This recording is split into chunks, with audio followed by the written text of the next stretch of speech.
बरं सामान ठेवून दिलंय. अरे हो, ही पिशवी राहिलीच. घ्या, असू द्या. तुम्हाला गाडीचा त्रास होतो का?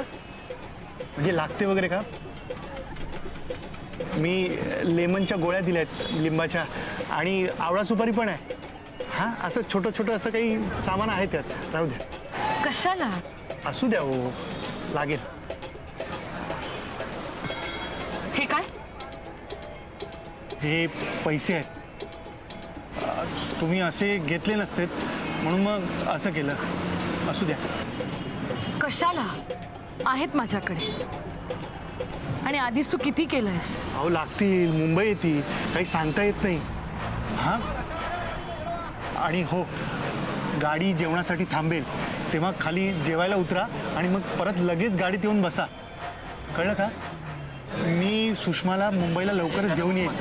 हां, तोपर्यंत तिची शाळेची व्यवस्था होईलच. आणि मुंबईला पोचला की लगेच मला फोन करा. मी मोबाईल चार्ज केलेलाच. अरे हो, तो चार्जर राहिला, तो चार्ज करून घ्या आणि मला कॉल करा. हां, बाकी सगळ्या गोष्टी घेतल्यात ना? सगळं सामान व्यवस्थित आहे ना? म्हणजे अरे हो, ते नोकरीचे कागदपत्र घेतलीत का? हो हो, घेतलेत मी. नीट व्यवस्थित ठेवलेत ना? हो. हां, गाडी आता सुटेलच. अरे माधव, किती काळजी करशील? जाईन मी, सुटेन या जाळ्यातून. हे पण तू पण काळजी घ्या. या सगळ्यात तू मला मदत केली आहेस हे अण्णांना अजिबात कळता कामा नाही. हो हो, मी सांभाळून घेईन. हां, काळजी करू नका. गाडी सुरू झाली बघा. चला, येतो मी. मला नक्की फोन करा. हां, सांभाळून जा.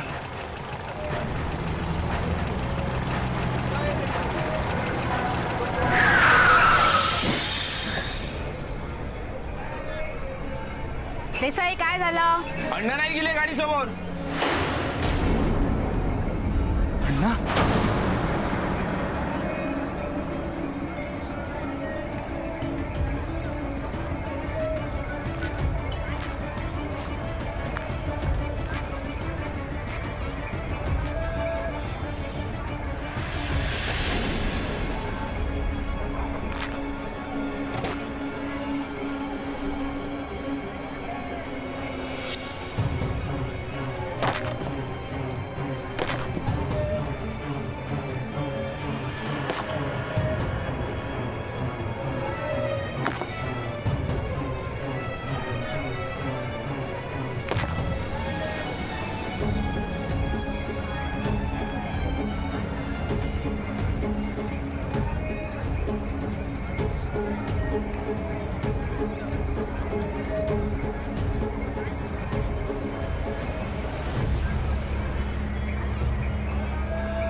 पाटणकर बाई ना गे? होय तर.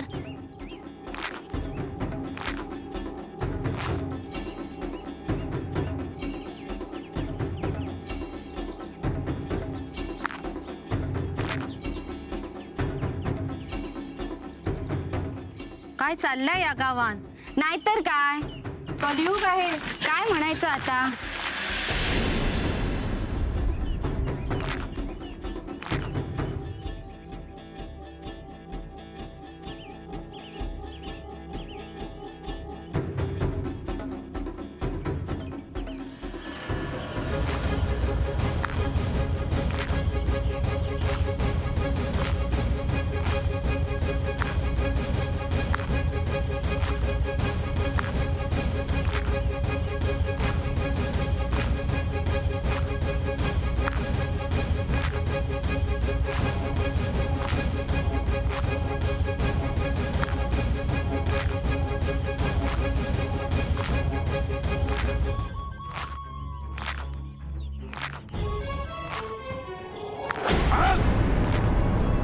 किती प्रयत्न केला तरी माझ्या तावडीशी सुटणार नाही.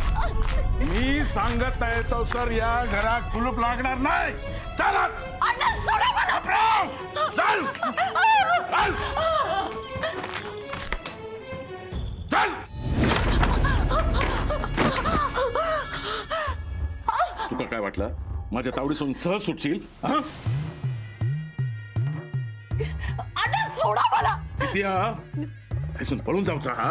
हा कधीपासून चाललेला हा तुमचा? कधी ठरला? मका भनक लागू दिला नाहीस. या गोष्ट विसरलीस. कोण असे मी? अण्णा नाईक. अण्णा नाईक असे मी. माझ्या मर्जीशिवाय झाडाचा पान पण हलत नाही. काय वाटलं तुका? सुखरूप मुंबईत जाशील? मका काय कळूच नाही असं वाटलं तुका? बरं, तर उद्यापासून तुम्ही रवागी यायचा. भाड्याचं आपलं ठरलेलं असं. पण एक काम करायचं, भाडा वेळच्या वेळी महिन्याच्या महिन्यात पोच होऊ हव्या. त्याची काळजीच करू नका तुम्ही.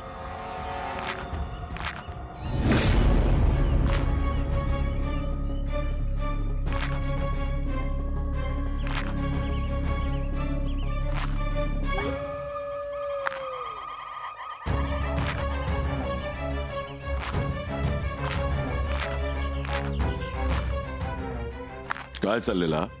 अण्णा ते नवीन भाडेकरू इले आहेत. ए बापू, या घर कोणाक भाड्याने द्यायचा नाही.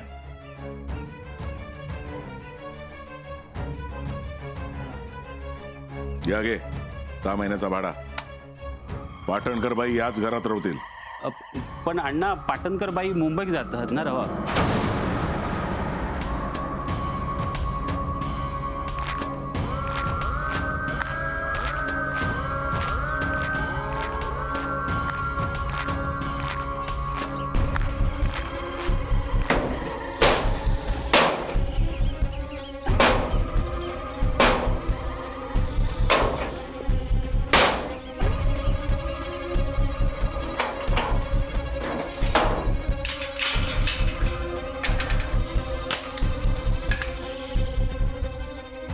या दार बंद करायचा नाही. पाटणकर बाई या दारासूनच घरात जातील. कळलं? हो. हा.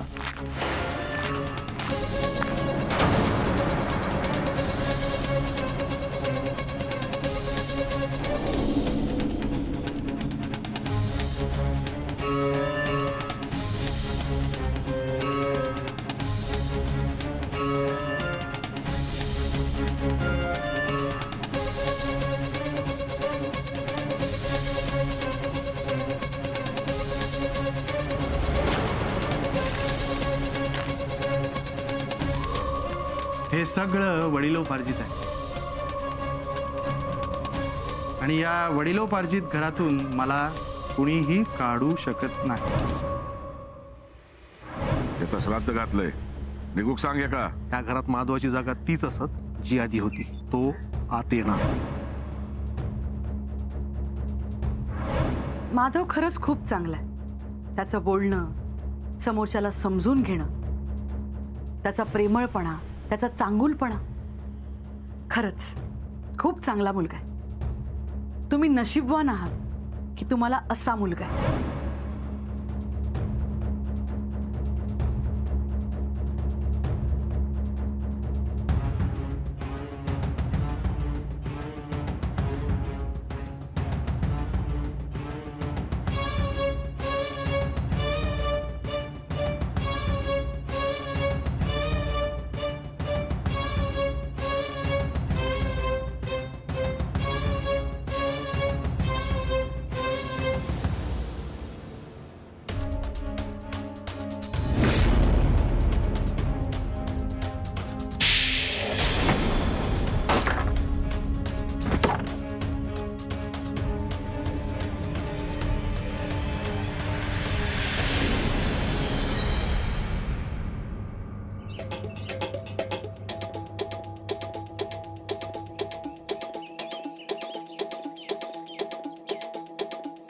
अहो नेण्यानो, अहो चला ना लवकर, नाहीतर ते अण्णा माधवाचा जीव घेतील हो. चला.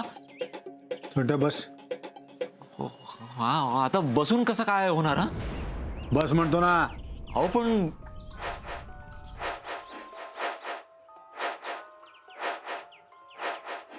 मला सांग, अण्णाला तू कधीपासून ओळखतोस? अहो ह्या सगळा बोलूची आता वेळ असा काय? हा माझा प्रश्न कळला का तुला? अण्णाला तू कधीपासून ओळखतोस? समज दिल्यापासूनच. मग अण्णाला कुणाची दया आलेली कधी बघितलीस? नाही. अण्णानं कुणाच्या चुकीला माफी केलेली? नाही. मग आपण मध्ये पडून काय होणार? अहो आपण तुमचं ऐकतील ना ते. हा अण्णा या बाबतीत कुणाचंही ऐकणार नाही. आणि त्याला जर समजलं की ही गोष्ट आपल्याला माहित होती तर आपल्यालाही मारायला कमी करणार नाही तो.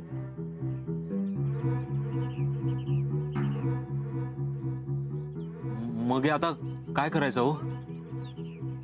प्रार्थना. परमेश्वरा, पाटणकर बाई आणि माधवाचं रक्षण कर रे बाबा. तूच त्यांचा तारणार आहेस आता.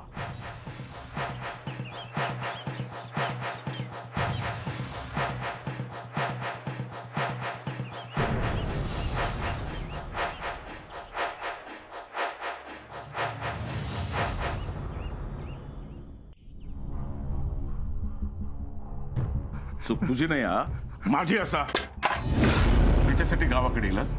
हा तुझी हिंमत कशी झाली या सगळा कांड करूची? हा तू काय वाटला शिकलास म्हणा मी गप राहीन? अरे 4 बुका वाचूक लागलंस म्हणजे माझ्या डोळ्यात धूळ फेकून माझ्या पाठीमागे काय पण करशील असा वाटला तू का? असा वाटला?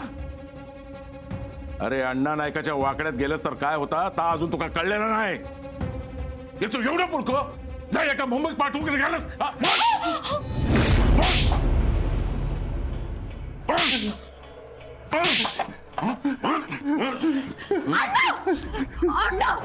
खबरदार, त्याला हात लावला तर. तुम्ही बाजूला व्हा. त्यांना काय करायचंय ते करू द्या. नाही माधव, या क्षणाला यांनी माझा जीव घेतला तरी चालेल, पण मी तुला काही होऊ देणार नाही. माधवने हे सगळं का केलं? आमचा काय संबंध आहे?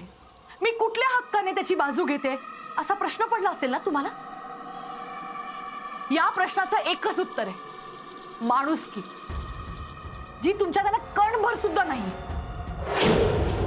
माधवला मी त्याच्या वडिलांची, अण्णा नायकांची एखादी चूक वाटत होती. तो दुर्लक्ष करू शकला असता, पण त्याच्यातल्या माणसाने मला इथून बाहेर पडण्याची एक संधी दिली.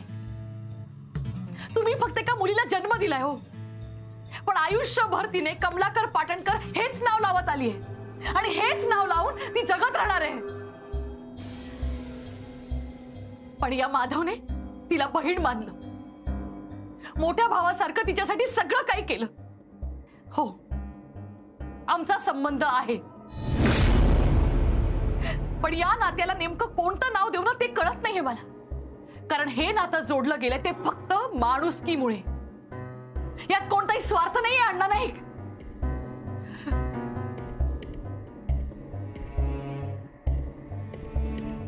माधव जा तू.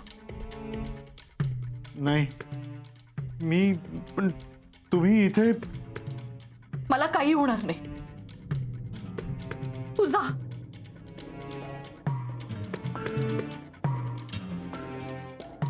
अरे जा ना माधव. माधवचा जीव घेणार होतात तुम्ही? हा, त्याला हात तर लावून दाखवा, मग मी काय ना ते दाखवीन तुम्हाला. आम्ही सगळं सहन करतो याचा अर्थ आम्ही दुबळे आहोत असं होत नाही अण्णा. आम्हाला काहीच कळत नाही असं वाटतं का तुम्हाला? मी इथून का जात होते? तुमची कारस्थान आहेत ना त्यामुळे. अण्णा तुम्ही मला पैसा दिला, बरंच काही दिलं, पण यापेक्षा बरंच काही गमावलंय मी. माझा नवरा माझ्यापासून दूर गेला. कुणामुळे? माझ्या समोर उभं राहणाऱ्या या अण्णा नायकांमुळे. मला माझी मुलगी माझ्या जवळ हवी होती, पण तिला मी माझ्यापासून दूर केलं. तुम्ही मला असं करायला भाग पाडलं अण्णा. मला कधीच वाटलं नव्हतं की या घरात मी कधी कुणाचा खून बघेन, पण माझ्या डोळ्यांनी मी बघितलाय मुर्दा माझ्या घरात. हे सगळं कोणी केलं? अण्णा नाईकांनी. आज मला या सगळ्यातून बाहेर पडायचंय, सगळं विसरायचंय, नव्याने सुरुवात करायची. पण नाही, मरण यातना भोगण्याकरता तुम्ही मला परत इथे घेऊन आलात. आणि सगळ्यात महत्वाचं अण्णा, मला नोकरी मिळाली असती ना तर मी माझी सगळी स्वप्न पूर्ण केली असती. पण माझ्या स्वप्नांची, माझ्या आयुष्याची राख रांगोळी केलीत तुम्ही. तुमच्यामुळे गेलीये माझी नोकरी, तुम्हीच घालवलीये माझी नोकरी. हो ना अण्णा नाईक? खरंय ना हे?